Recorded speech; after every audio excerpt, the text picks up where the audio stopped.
Deandra Nadira atau akrab disapa Dea, kekasih mendiang musisi dan penyiar radio Gusti Irwan Wibowo alias Gustiwi, hadir di rumah duka di daerah Pondok Melati, Bekasi, Jawa Barat, Minggu, 15 Juni 2025. Dia terlihat mengenakan pakaian hitam dengan celana jeans. Pantauan Kompas.com di lokasi, dia tak kuasa menahan tangis di depan rumah duka menanti kehadiran jenazah sang kekasih yang sedang dalam perjalanan dari Bandung.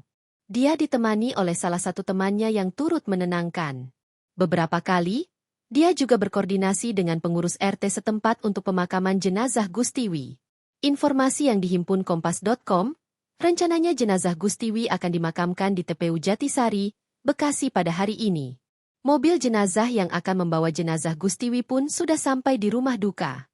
Sebagai informasi, Gustiwi meninggal pada Minggu, 15 Juni 2025, pagi di Lembang, Bandung. Ia meninggal dunia setelah jatuh di kamar mandi.